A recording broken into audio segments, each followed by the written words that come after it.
Tudo bom, gente? Bom dia. Bom dia. Pô, prazer estar aqui, ver vocês aí juntos, adorando a Deus. E eu estava pensando entre muitas coisas e sempre que eu vou num culto de manhã, a minha mente vaga e aquela coisa meio nostálgica, assim, da escola dominical. Quem já participou de escola dominical aqui? Levanta a mão. Todo mundo aqui é crente velho, né, irmão? Aqui não tem ninguém novinho. Então, escola dominical, para mim, era um dos momentos mais interessantes da vida, do cotidiano da igreja. Porque era aquela coisa que era sem filtro, era a Bíblia e a Bíblia, amém, gente? Era aquela coisa assim. E eu queria trazer aqui uma reflexão, a gente vai passear por alguns versículos, mas eu sei que você tem fome e sede, então isso não vai ser exaustivo, não. 2 Samuel capítulo 11. A gente vai fazer alguns links aqui. E eu te peço que tenha atenção e disposição aí de entender o raciocínio todo. Vai te abençoar bastante. 2 Samuel capítulo 11. É um texto muito conhecido. Muito conhecido. A gente vai começar por aqui. Decorrido um ano, no tempo em que os reis costumavam sair para a guerra, enviou Davi Joabe e seus servos, e com ele todo Israel, que destruíram os filhos de Amon e sitiaram Rabá.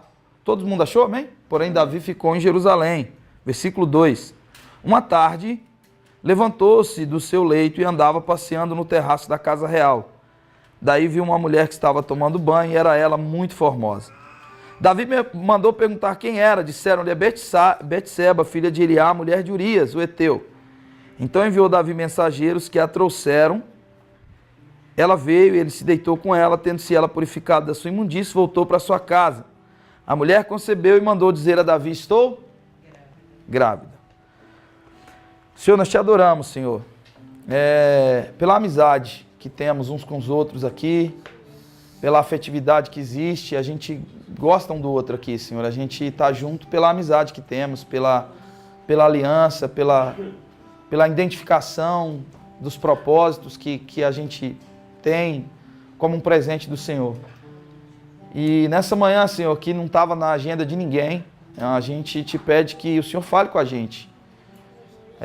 O Senhor sabe onde cada um chora aqui, o Senhor sabe por que cada um está chorando e as aflições que cada um carrega.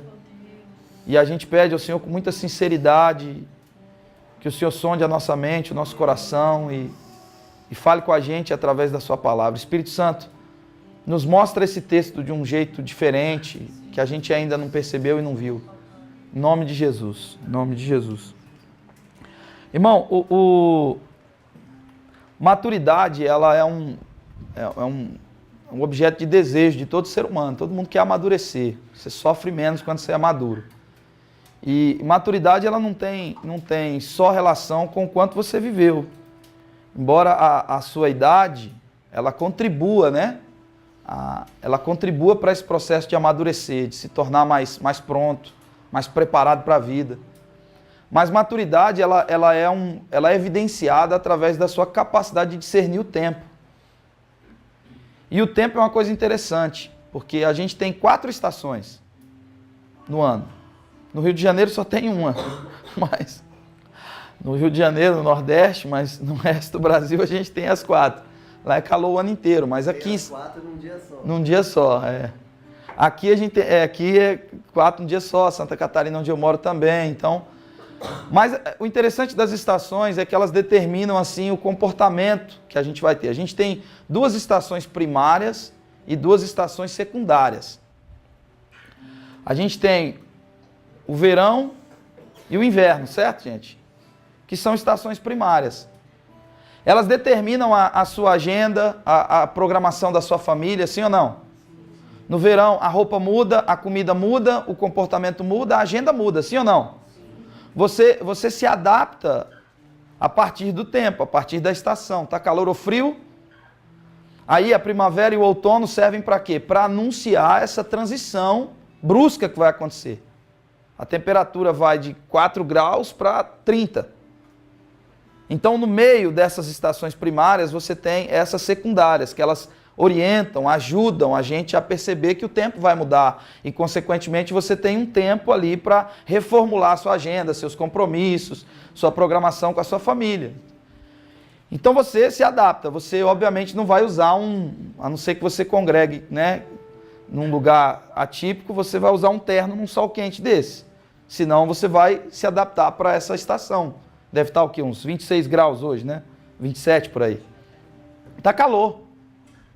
Então você se adapta. O interessante desse texto, que a gente conhece, que é um texto que descreve a queda de Davi, esse texto aqui, ele mostra que no tempo em que os reis saíam para a guerra, ou seja, o tempo tinha um apontamento evidente, era guerra. Davi escolheu ficar num lugar que ele não deveria ter ficado. Ele escolheu uma postura que não era embasada, que não tinha um respaldo do tempo. Ele escolheu ficar em Jerusalém. E a Bíblia diz que no tempo da guerra, Davi acordou tarde e começou a passear pelo terraço da casa real.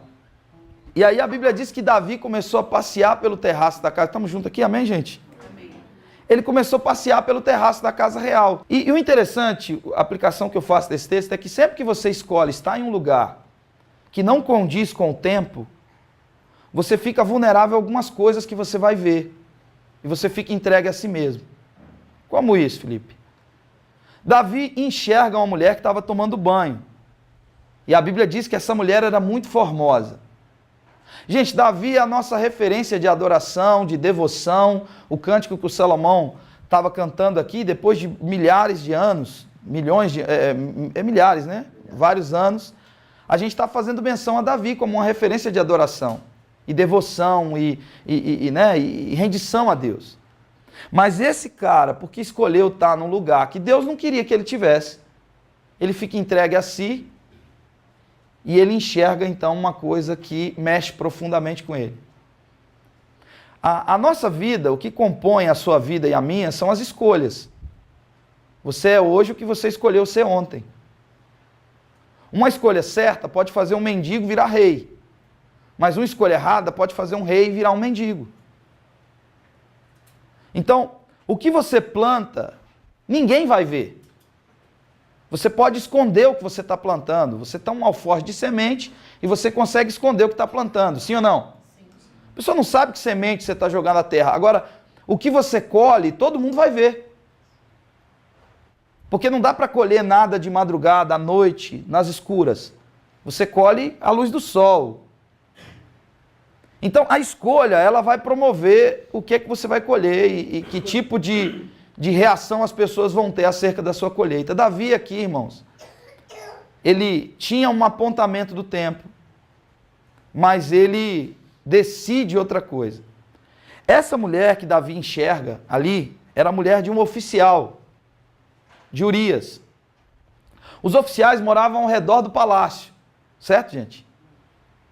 Então significa que aquela mulher certamente tomava banho ali ou frequentemente.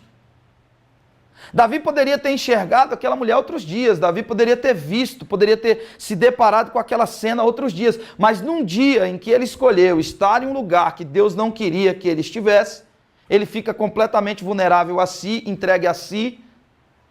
E pode acreditar, irmãos, um ser humano entregue a si próprio é pior do que um ser humano entregue aos demônios. Um ser humano, ele tem a capacidade de produzir mais estrago na vida de outro ser humano do que qualquer diabo. Quando a gente avalia a narrativa bíblica, a Bíblia é a história da humanidade, não é a história de Deus. É como Deus conta a nossa história. E como Deus, no seu infinito amor, não quer nos trazer de volta para o eixo da vontade dele. Mas você tem uma página em branco entre o Novo e o Velho Testamento. E a história descreve esse período como um dos períodos mais escuros da história da humanidade. A Grécia não reconhecia a relação homem com mulher como prazerosa. Era uma relação procriativa.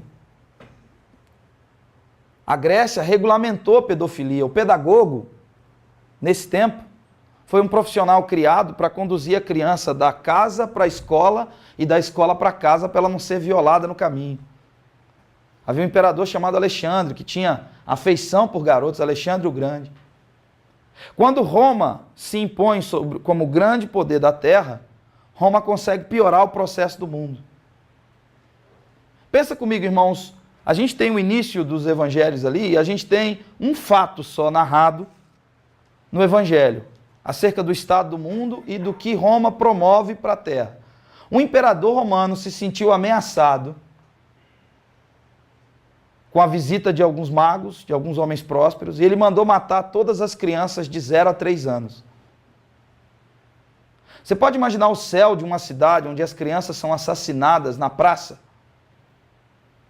A atmosfera de um lugar desse? Onde um imperador, um prefeito de Santo André, manda tirar as crianças dos colos das mães, das casas, para serem mortas na praça. E aí Deus envia um profeta. A Bíblia diz que nesse tempo, a palavra profética não se manifestava. Deus não comunicava com o povo através dos profetas. Não havendo profecia, o que acontece? O povo se vota no PT. Não, estou brincando. O povo se corrompe. Aí Deus envia um profeta. Como é que é o nome dele? João Batista.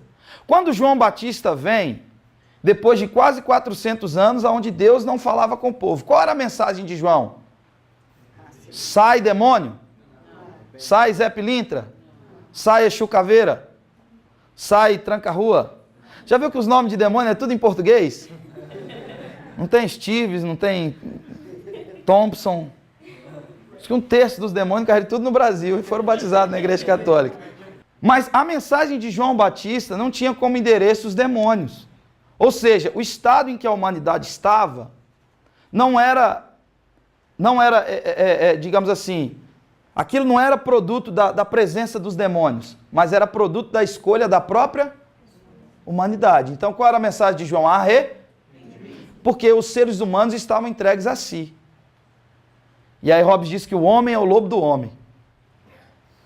E aí, irmãos, Davi entregue a si. Presta atenção. O que nos preserva numa espiritualidade saudável, numa santidade real? Desenvolver a nossa capacidade e habilidade de discernir o tempo. E estar profundamente sincronizado com esse tempo. A vontade de Deus para esse tempo. O tempo era de guerra. Davi escolhe estar em um lugar que Deus não queria que ele estivesse.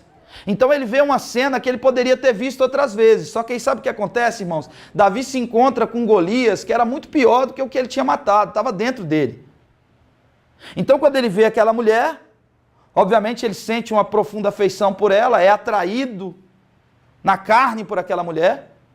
E aí o que acontece, irmãos? Davi faz uma coisa que é muito feia. Em São Paulo chama talarico, né?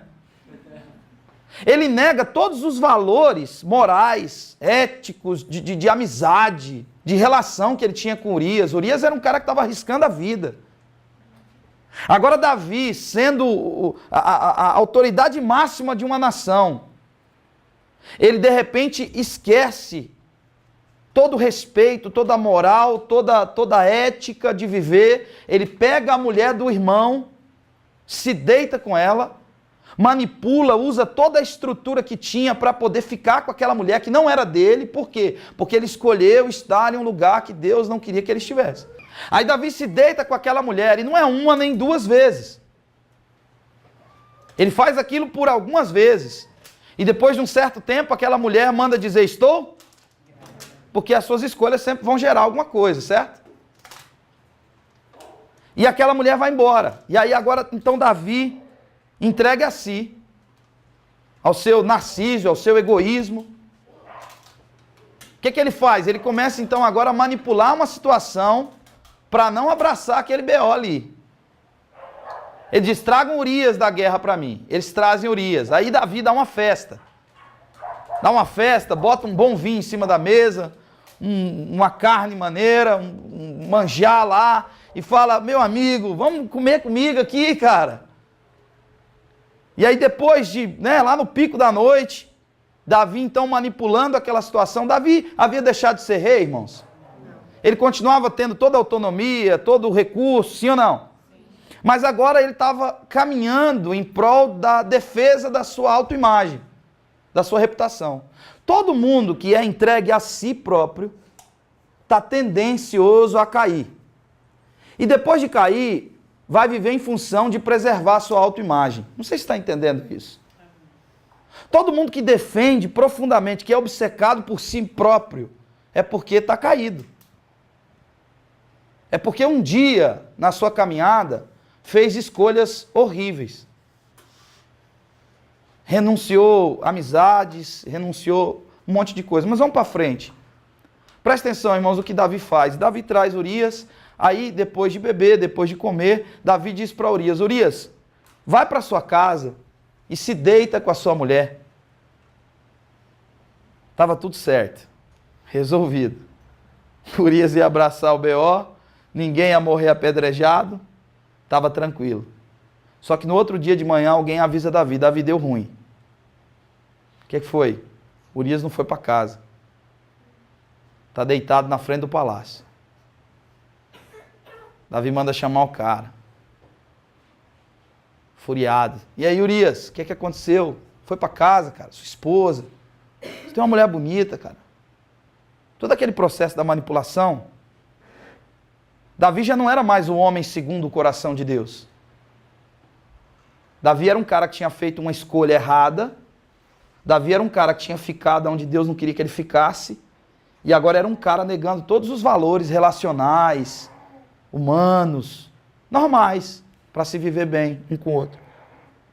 E aí Urias diz para ele, diz, rei, os meus amigos estão lutando contra o crack, contra o divórcio, contra a orfandade, contra a corrupção. Estamos juntos aqui, amém, gente? Você é cristão, amém? A gente está lutando contra tanta coisa e, assim, o tempo não é esse. E sabe, a coragem de Urias de desagradar um rei. Está junto aqui comigo, irmão? Amém. Se você agrada a Deus, não importa quem você desagrada. A coragem que Urias tem de desagradar um rei e de manter o seu, sabe, a sua postura. Lá na frente, se você olhar a genealogia de Jesus, o único homem que entra na genealogia, em uma determinada descrição dos evangelhos, é Urias. Aquela que era mulher de Urias. Aí, irmãos, Urias dá essa resposta para Davi. Davi, o que Davi faz? Davi escreve um Twitter, um direct para Joabe. 147 caracteres. É 147 mesmo? 4. Salomão tem que, né? É o sábio. Obrigado. Davi escreve um direct, uma mensagem para Joabe. Sela ela, coloca no bolso da camisa, Tudalina, que tinha dado para Urias, coitado. Ele leva a morte no bolso. E vai até Joabe. E quando aquele homem bom chega lá, ele chega lá para ser morto, assassinado, a mando do homem, segundo o coração de Deus, que escolheu estar em um lugar que Deus não queria que ele tivesse. Ele é assassinado porque um homem, ao invés de ir para a guerra e ter a maturidade necessária e básica para discernir o tempo, ele escolheu ficar. Agora, esse homem que a gente tem como referência era um desviado, um homem mau, cruel, se deitando com a mulher do outro, manipulando situações para manter a sua autoimagem, se manter imune, no Big Brother da vida, né? E é um mandante de um assassinato. Você consegue perceber a cadeia de crimes e que um abismo vai chamando o outro, e esses abismos estão dentro de você e de mim?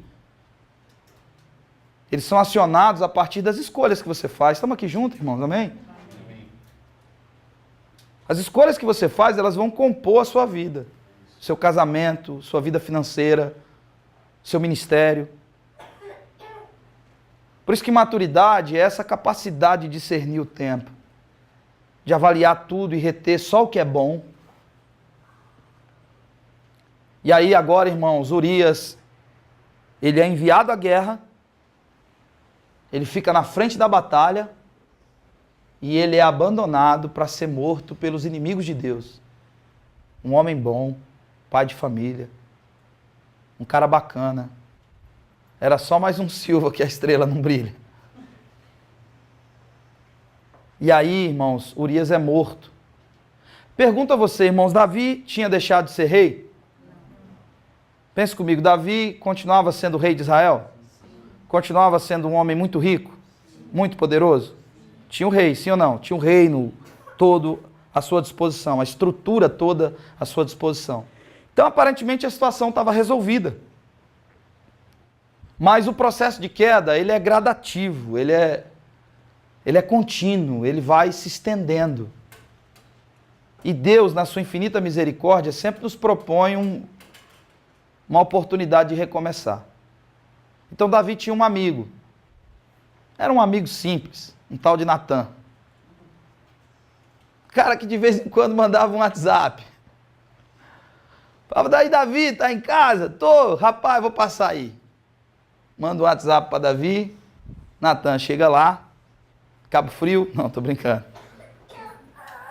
Quando Natan chega lá, Natan fala, Davi, seguinte, cara, os dois tomando água com gás na mesa, tem uma situação que eu preciso que você julgue. É mesmo? Qual foi? Falou, Davi, é o seguinte, Natan contando para ele, tem um cara muito rico na cidade, cara rico demais, tem muitos bens, muitas posses, o cara tem carro, tudo, tem tudo, companhia, avião próprio, tem um monte de coisa. E tem um outro cara, que o cara é pobre, o cara não tem muita coisa, o cara só tem uma ovelhinha ali, e que essa ovelhinha, ela é íntima dos filhos, está próxima ali de todos eles, e a única coisa que eles têm é essa ovelhinha. Davi ouvindo Natan então diz para Davi, Davi, é o seguinte, chegou um estrangeiro na cidade, Salomão do Reg veio tocar aqui na cidade. Quem recebeu esse estrangeiro foi o homem rico. Só que ao invés do homem rico tomar dos seus gados, das suas ovelhas, dos seus bois, das suas posses, para servir um jantar para o estrangeiro, o que ele fez? Você lembra o que ele fez? Esse homem rico tomou a ovelhinha do homem pobre, matou essa ovelha e serviu para o estrangeiro. Natan, então, conversando com Davi, disse, Davi, o que você acha que a gente tem que fazer com esse cara? A Bíblia diz que a fúria de Davi se acendeu, o senso de justiça dele acordou, e ele diz, esse cara tem que ser morto, e tem que restituir 6 vezes mais. Então olha para mim, aí Natan olha para Davi e diz, Davi, você é esse cara. Você fez escolhas que tiraram você da rota. Em algum momento você se perdeu na caminhada e você saiu do rumo. Aí eu pergunto a você, irmão, Davi tinha o poder e a autoridade para matar Natan? Estamos juntos aqui, na escola dominical? Davi tinha a autoridade de matar Natan? Sim ou não? Tinha? Natan podia ser morto naquele instante? Natan não podia nem sair de casa. Virava comida de cachorro. Ao sair de casa, Natan poderia ser morto. Então Davi, olha só, irmão, deixa eu tentar contextualizar isso. Você talvez, em algum momento da sua vida, tenha feito alguma escolha em que você se equivocou nessa escolha. Seja em qual área da sua vida for. Na minha vida for. E aí, a partir dessa escolha, você começa então a tentar consertar e criar remendos. Até que você se depara com a palavra que confronta você, que faz você pensar. Se eu paro, penso.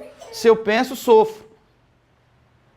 Aí você então começa a pensar, você está diante de uma outra escolha a ser feita. Ou você decide recomeçar, e Deus não tem problema com recomeço. Não tem problema nenhum criança ter medo do escuro. É ou não é? Normal, sim ou não? O problema é adulto com medo da luz.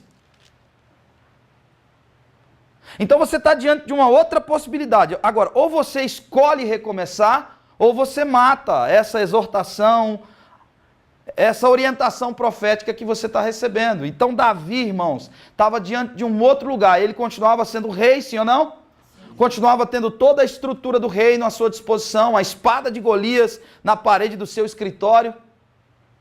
Ele continuava sendo Davi venerado, referencial de governo, de estabilidade, de poder bélico, era Israel, era o rei. Mas Davi, a partir da orientação de Natã, Davi percebeu o erro que tinha cometido. Então, ele podia continuar essa caminhada de autopreservação, preservação da autoimagem, ou Davi podia cantar uma canção diferente para Deus. Estamos juntos aqui? O que Davi escolhe fazer a partir desse instante? Davi canta uma música para Deus. Salmo 51. Você abre lá comigo? Na minha opinião, esse é o canto da minha vida.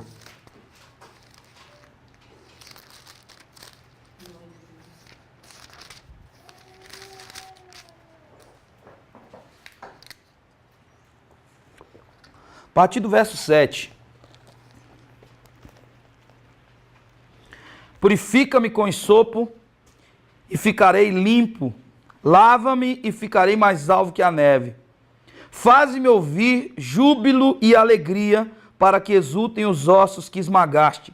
Esconde o rosto dos meus pecados e apaga todas as minhas iniquidades. Cria em mim, ó Deus, um coração puro e renova dentro de mim um espírito inabalável. Não me repulses da sua presença, nem me retires do teu Santo Espírito. Versículo 12, o que diz a parte A? Restitui-me a alegria da tua... Vamos ler junto? Restitui-me a alegria da tua salvação. Abra sua Bíblia em Lucas capítulo 10. Bem, essa Bíblia é nova e eu tenho que ir lembrando aqui as referências. O desafio é sempre comprar uma Bíblia nova e não marcar nada da Bíblia velha na nova. Você tem que fazer todo o serviço de novo, porque isso te estimula a ler a Bíblia, tá? Olha só, irmãos. Teve uma vez que Jesus... Vamos para outra história aqui. Eu já estou caminhando para fechar aqui, para a gente pensar num assunto. Teve uma vez que Jesus, ele ensinou 70 pessoas numa sala de aula. Foi um curso intensivo, maneiraço. Imagina Jesus te dando aula.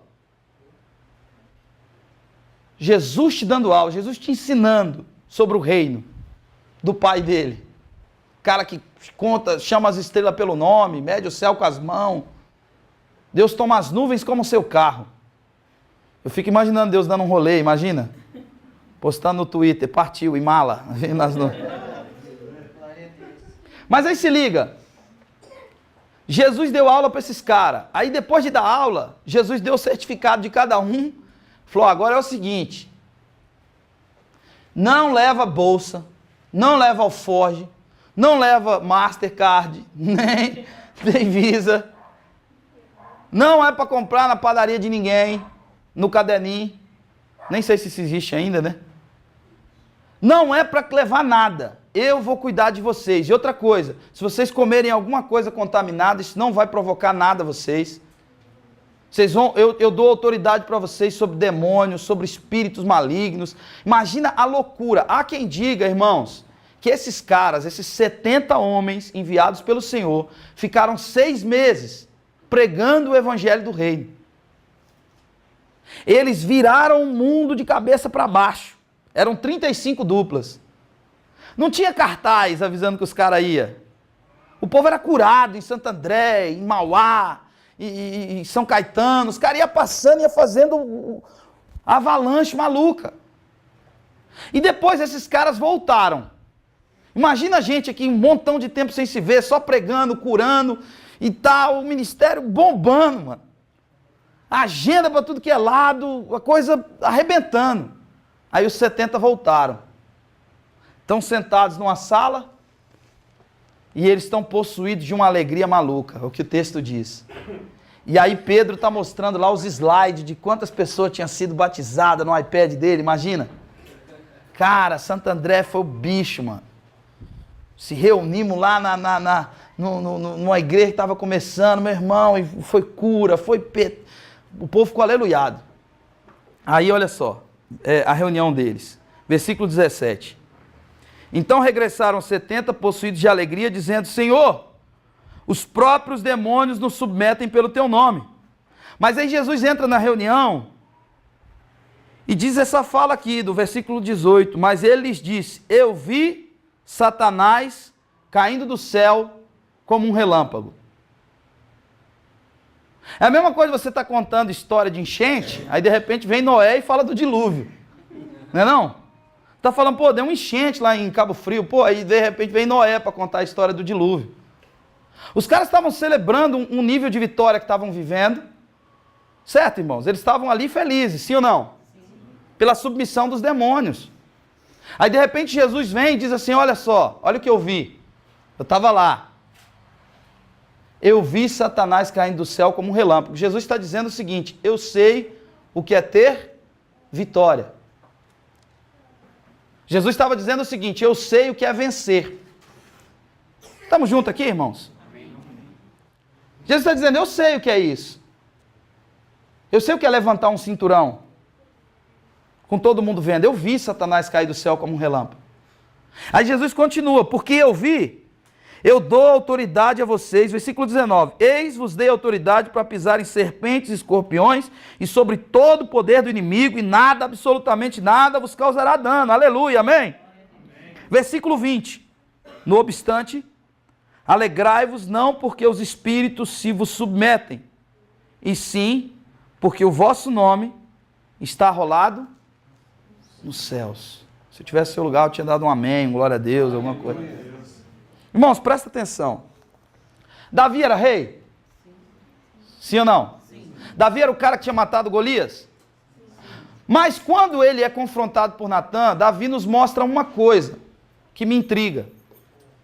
A gente está vivendo uma era onde os ministros ficam depressivos, onde os pastores se matam, onde as igrejas fecham,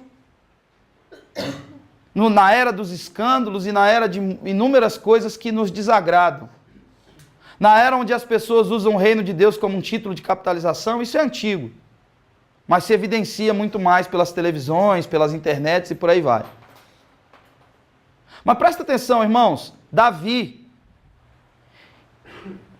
em um momento em que nada no âmbito financeiro e de autonomia que tinha mudado. Mas Davi faz uma oração, gente. Restitui-me a alegria da tua... Sabe o que Davi estava dizendo? Que ele havia perdido a conexão com a eternidade. Deixa eu te dizer uma coisa. Por mais história maluca que isso seja, nós estamos aqui hoje reunidos em virtude de uma promessa de eternidade que a gente tem, amém, irmãos? Todos nós, o Salomão cantou que nós estamos esperando o Senhor. Isso foi um sinal para mim. Porque a Bíblia diz que um dia o Senhor vai vir como um relâmpago que sai do Oriente e se volta para o Ocidente e vai transformar a nossa carne corruptível e vai nos conduzir para um lugar próximo ao Pai. Nós veremos ao Senhor como Ele é. Se a motivação da nossa fé não está arraigada nisso, todo o nosso serviço é vão. Sabe o que Davi percebe? Que não adiantava ser rei, era oco, era vazio. Se a conexão com a eternidade havia sido perdida, encerrada. Agora esses caras aqui estão celebrando um resultado, estão celebrando uma vitória, um êxito que estavam tendo. Mas Jesus, o que é que Jesus faz? Jesus quer trazer o coração desses caras para a oração que Davi estava fazendo. Olha, você pode ganhar muito dinheiro, você pode abrir uma igreja, essa igreja pode ficar conhecida no mundo inteiro, mas se você perder a conexão com a eternidade, você vai ser um ser humano oco, infeliz. Se você tem muitos resultados, glória a Deus, mantenha o seu coração guardado pela alegria de ter o seu nome arrolado nos céus. Sabe, irmãos, a gente fala muito pouco disso, mas eu queria te mostrar o lugar que você vai morar. Por que algumas pessoas ficam profundamente depressivas? Por que algumas pessoas tornam o ministério e a vida cristã como algo profundamente difícil de aguentar? Porque elas perderam a conexão com o céu. Sabe o que é religião? É tudo que você faz para Deus, em nome de Deus, sem a intenção de ser mais íntimo de Deus. Ei, você vai estar uma eternidade inteira com o Senhor. Por isso que Abacuque, ciente desse vínculo com a eternidade, ele diz, olha, pode tudo dar errado, A figueira pode não florescer, o produto da vide pode falhar, as ovelhas podem ser arrebatadas do aprisco, tudo pode dar errado, eu posso quebrar, falir. Todavia eu me alegrarei no Senhor e me exultarei no Deus da minha salvação, que firma os meus pés como da corça e me faz habitar em lugares altos. Glória a Deus. Sabe, irmãos, acima de qualquer coisa que aconteça na sua vida, Salomão do reggae vai ganhar um nome novo, um corpo novo. Salomão do reggae vai estar diante daquele que mede o céu com a palma das mãos. Você vai estar diante de uma mesa enorme, dizendo: Abraão, passa o arroz aí para mim. Aleluia. Sabe, irmãos, a sua herança eterna, ela é muito maior do que qualquer coisa que aconteça aqui nessa terra. Por isso que quando nós nos cansamos, nos estressamos, ficamos profundamente depressivos, normalmente é porque a gente está assim, expulsando os demônios, curando os enfermos, prosperando nas nossas empresas, mas nós perdemos o cheiro, o anseio pela eternidade, essa espera cantada pelo Salomão, dizendo: eu estou te esperando. E quando você perde isso, é o caminho para tornar a sua família infeliz, o fardo pesado demais. Por que um cara fazendo a obra de Deus, por que um cara vivendo uma fé num Deus tão bom, ele se mata? Ele vive uma vida infeliz e vazia. Paulo diz que a gente pode ser miserável e dizimista ao mesmo tempo. 1 Coríntios 15, 19. Se a nossa esperança em Cristo se limita apenas a essa vida, somos os mais infelizes de todos os homens.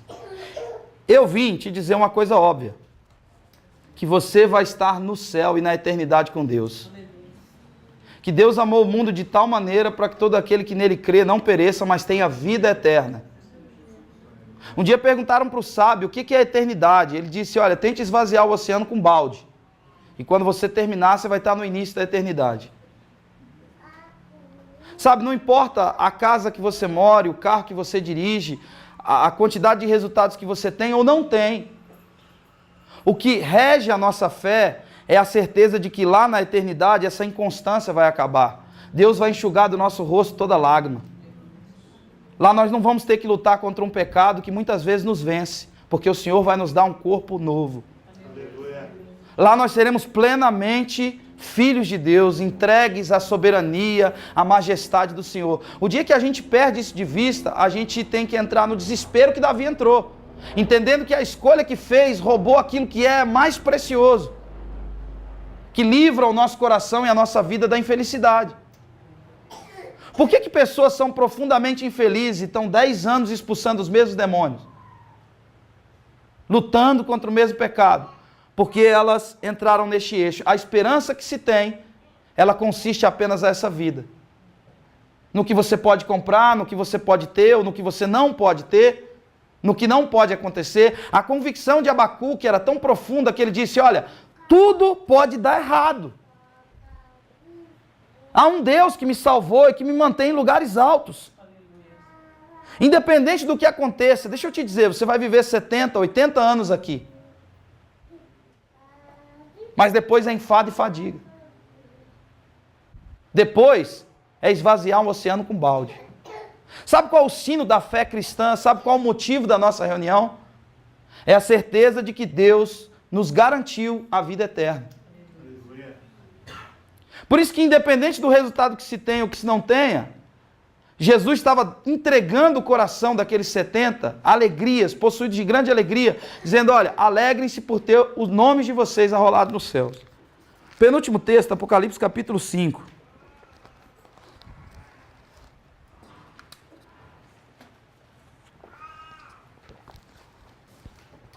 E depois você vai ter muito texto para estudar a Bíblia em casa.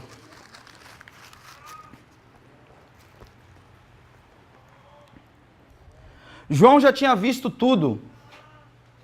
João tinha visto que ao vencedor, ele ia se alimentar do fruto da árvore da vida. João tinha visto que o vencedor ia herdar as estrelas. Mas em um determinado processo aqui de ver, contemplar a eternidade, acontece um momento de maior tristeza na palavra de Deus. Versículo 1. Vi na mão direita daquele que estava sentado no trono um livro escrito por dentro e por fora, de todo selado com 7 selos. Vi também um anjo forte que proclamava em grande voz, dizendo: quem é digno de abrir o livro e desatar os selos? Ora, nem no céu, nem sobre a terra, nem debaixo da terra, ninguém podia abrir o livro, nem mesmo olhar para ele. E eu chorava muito, porque ninguém foi achado digno de abrir o livro, nem mesmo olhar para ele. Olha para mim um instante. Sabe o que João está dizendo? Que Estevão morreu em vão. Irmão, nós estávamos entregues ao inferno. Você e eu. Você viveria 80 anos, 70, talvez 40, talvez 50, talvez, não sei. Que você viva a vida que Deus quer que você leve e viva. Mas ao falecer, ao morrer, você tem um segundo estágio. E nós estávamos entregues ao inferno. Estamos juntos aqui, irmãos?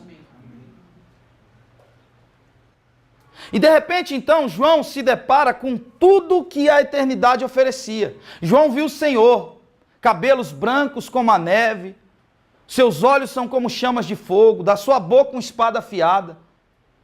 A NASA descobriu uma estrela com 15 quinquilhões de diamantes no núcleo dela. Na menor partícula de uma estrela. E a Bíblia diz que ao vencedor dar-lhe-ei as estrelas do céu. João já tinha visto tudo isso. João tinha visto Tiago morrer de cabeça cortada. João tinha visto a nossa reunião aqui. Se ninguém pudesse abrir o livro, a gente estaria perdendo tempo aqui hoje. Você entende isso? As canções que você canta, as orações que você faz, as lágrimas que você derrama, as ofertas que você faz, nada disso teria valor. João ficou muito triste. Chorava muito.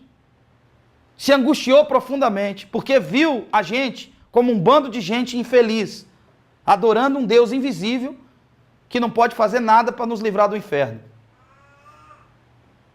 João ficou abatido, deprimido, angustiado, porque viu que todos nós não teríamos êxito nenhum depois que essa vida passar. Então João chorava muito. Só que o momento de maior tristeza é também o momento de maior alegria. E eu queria que você visse o texto comigo. Versículo 4, eu chorava muito, porque ninguém foi achado digno de abrir o livro, nem mesmo de olhar para ele. Todavia, versículo 5, um dos anciões me disse: não chores, eis que o leão da tribo de Judá, a raiz de Davi, venceu para abrir o livro e os seus 7 selos. Então vi no meio do trono e dos 4 seres viventes, entre os anciões de pé, um cordeiro como tendo sido morto. Ele tinha 7 chifres, bem como 7 olhos, que são 7 espíritos de Deus enviados por toda a terra. Veio, pois, e tomou o livro da mão direita daquele que estava sentado no trono. E quando tomou o livro, os 4 seres viventes, os 24 anciões, prostraram-se diante do cordeiro, tendo cada um deles harpas e taças cheios de ouro e incenso, que são as suas orações, as suas súplicas, os seus jejuns. Ele deu sentido para tudo isso, amém, irmãos? Amém. E entoavam um novo cântico, dizendo: digno és de tomar o livro e de abrir os selos, porque foste morto e com teu sangue compraste para Deus os que procedem de toda tribo, língua, povo e nação. E para o nosso Deus os constituíste reino e sacerdote, e reinarão sobre toda a terra. Vi e ouvi uma voz de muitos anjos ao redor do trono, dos seres viventes, dos anciãos, cujo número era de milhões, de milhões, de milhares, proclamando em grande voz: digno é o cordeiro que foi morto de receber o poder, a riqueza, a sabedoria, a força, a honra, a glória e o louvor. Presta atenção no versículo 13, se você está acompanhando. Então ouvi que toda criatura, o cavalo, a vaca, o camelo, a tartaruga, toda criatura que há no céu e sobre a terra e debaixo da terra e sobre o mar, e tudo que neles há, estavam o quê, irmãos? Estavam o quê? Dizendo. É meio Nárnia aqui, né? Aquele que está sentado no trono e ao Cordeiro seja o louvor, a honra, a glória e o domínio pelos séculos dos séculos. E os 4 seres viventes respondiam amém. Também os anciões prostraram-se diante do Cordeiro. Deixa eu te dizer uma coisa. Jesus, o Filho de Deus, morreu para conduzir você para um lugar incrível que a sua mente não alcança. Que olhos não viram, ouvidos não ouviram, jamais penetrou em coração humano. Se a sua fé não se conecta com a esperança desse lugar, então você vai viver uma vida infeliz, mesmo vindo à igreja. Por isso Davi, mesmo sendo rei, mesmo sendo quem era, se angustia e diz: Senhor, me reconecta com o céu. Restitui em mim a alegria de ser salvo. Por isso que quando os discípulos chegam, possuídos de grande alegria, Jesus olha para eles e diz: ei, tudo bom isso que está acontecendo, mas o bom mesmo é que os nomes de vocês estão arrolados no céu. O Cordeiro foi morto. E ele pôde então abrir o livro e dar sentido para a sua salvação e para a sua vida eterna. O momento de maior tristeza, de angústia de João, é porque João é o último a morrer. E eu já estou terminando. João é o último a morrer. João vê Estevão morrer, João vê Tiago morrer, João vê Pedro morrer, João vê Paulo morrer. E todos os seus amigos que morreram, todas as orações que a sua mãe fazia de madrugada, as subidas no monte, as renúncias que fez, todos os choros que você derramou na Chairô, tudo isso era vão. Tudo isso ia nutrir uma vida infeliz. Nossa, aqui estamos aqui, irmãos. Amém. Sabe, o mundo possui 7 bilhões de habitantes. 7 bilhões de pessoas nós temos no mundo. A gente produz alimento para 12 bilhões de pessoas. Mas a cada 5 segundos uma pessoa morre de fome. A cada 1 hora, 5 crianças morrem em função da desnutrição crônica. Enquanto eu estou falando, 5 crianças morreram. Só que deixa eu te dizer uma coisa, sabe qual é a esperança que eu tenho? Eu não me sinto culpado, sabe qual é a esperança que eu tenho? O leão da tribo de Judá vai vir um dia para julgar tudo isso. E a terra se tornará perfeita, porque se encherá do conhecimento da glória de Deus. Sabe, irmãos, vida cristã, você pode cantar, pregar, administrar, gerir, você pode viver uma vida feliz, mas a infelicidade vai frequentar seu coração quando você perder a fé de que o seu Jesus vai vir para enxugar do seu rosto toda lágrima. Que vale a pena esperar por ele. Que o Cordeiro foi morto e ele abriu o livro. Talvez você não mora na casa que você gostaria de morar, não tem um emprego que você gostaria de ter, não dirige o carro que você gostaria de dirigir, mas eu sei, irmãos, que você vai viver uma eternidade com Deus que mede o céu com a palma das mãos. Porque Jesus veio por esse motivo, para abrir o livro, para nos devolver para o céu. Não importa se você acredita que o céu vai ou vem, não importa o que você acredita. O ponto em comum é, todos nós estaremos com o Senhor pelos séculos dos séculos, pela eternidade inteira, amém? Amém. Você quer ver o seu Deus? Onde o seu Deus vai dar eternamente colo para o seu coração. O que te angustia hoje não vai te angustiar nunca mais. Porque de uma vez por todas Ele vai enxugar suas lágrimas. Porque para sempre você vai estar com Ele. E eu queria te mostrar o último texto. Apocalipse capítulo 21.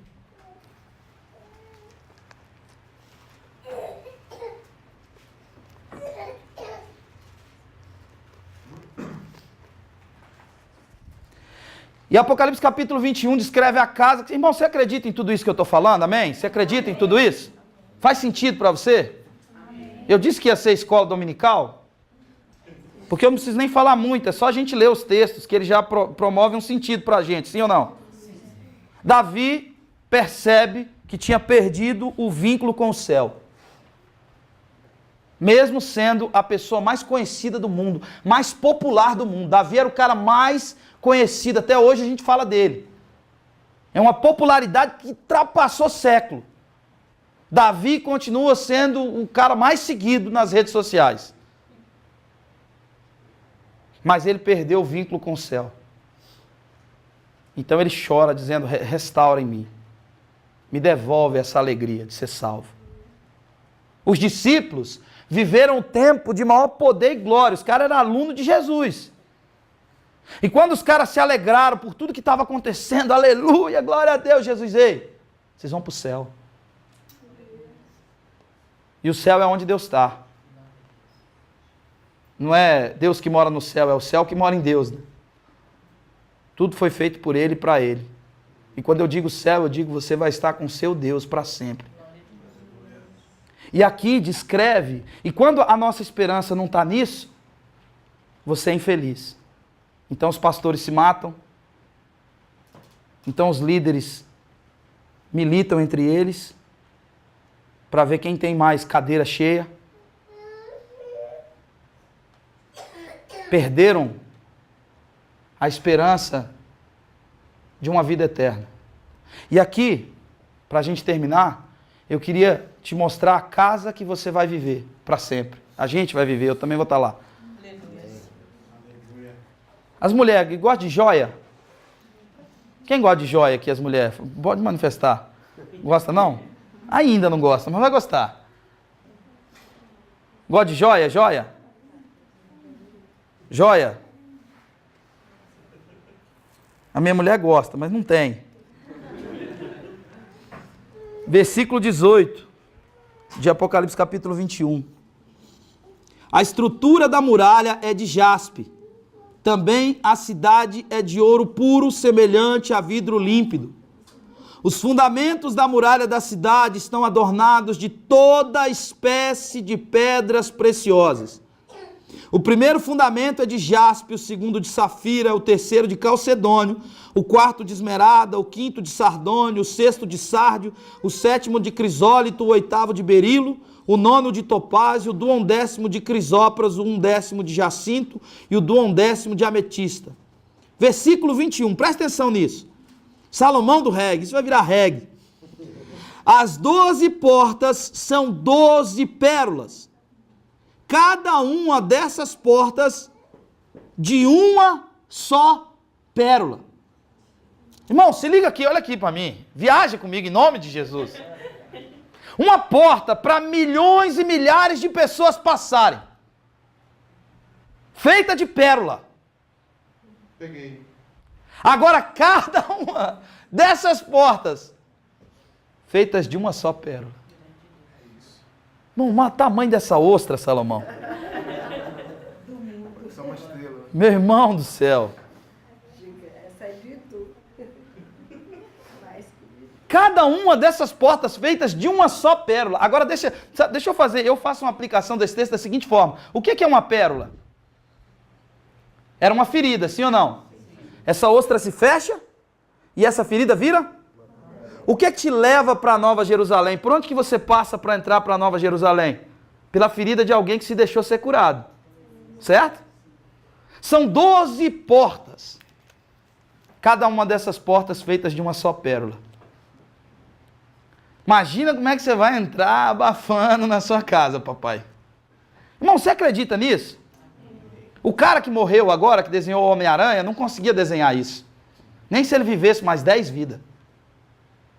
Ninguém consegue projetar uma grandeza, uma excelência dessa. Vamos continuar? Versículo 21.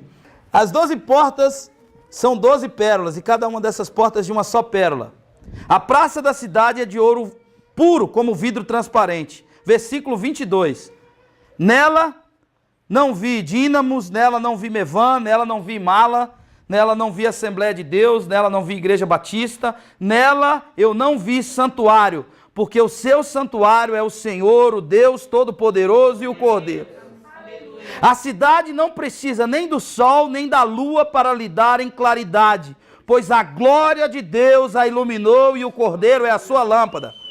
As nações andarão mediante a sua luz e os reis da terra lhe trazem a sua glória.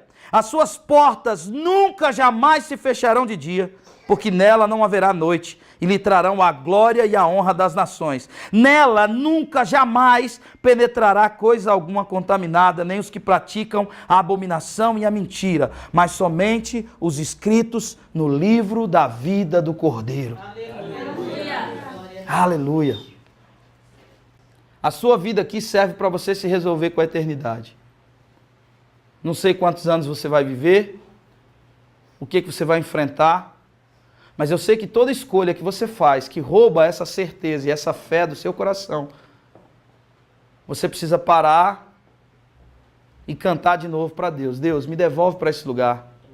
Porque senão, a nossa esperança em Cristo vai consistir só aqui em quantos discos a gente pode gravar, em quantas músicas a gente pode fazer, em quantos clientes a gente vai atender, quantas pessoas vão ter as nossas igrejas, o quanto dinheiro a gente vai ganhar. E a Bíblia diz que a gente vai ser os mais infelizes de todos os homens. A gente vive num tempo de muita infelicidade, gente. O remédio mais vendido no Brasil por 2 anos é o Rivotril. É um botão para dormir. As pessoas são infelizes. A gente vive o tempo do suicídio. A cada 45 minutos, uma pessoa se mata no Brasil. As pessoas são profundamente infelizes. Muito infelizes. Quando essa alegria de ser salvo, visitar o seu coração, frequentar o seu coração,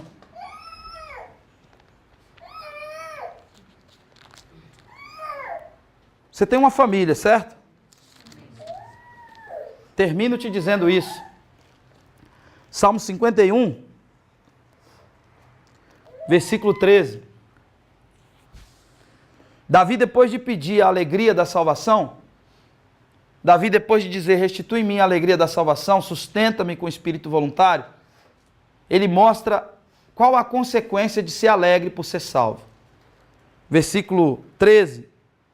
Então ensinarei aos transgressores os teus caminhos e os pecadores se converterão a ti.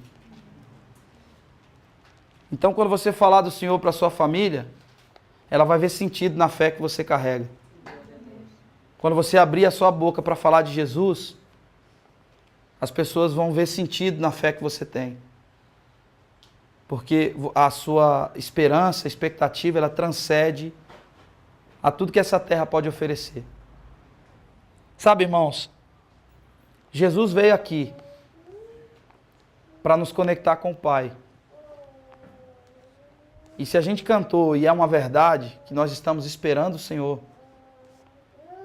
então você vai manter seu coração guardado sempre. E se você fez alguma escolha, ou se você se esqueceu de que você precisa esperar o Senhor, esses dias eu li há pouco eu li uma frase. Aos poucos nos esquecemos de Deus. E depois nos esquecemos que esquecemos. Pai, nós te agradecemos, Senhor. Um menino nasceu, um filho se nos deu. E o seu nome é maravilhoso, Conselheiro, Príncipe da Paz, Pai da Eternidade.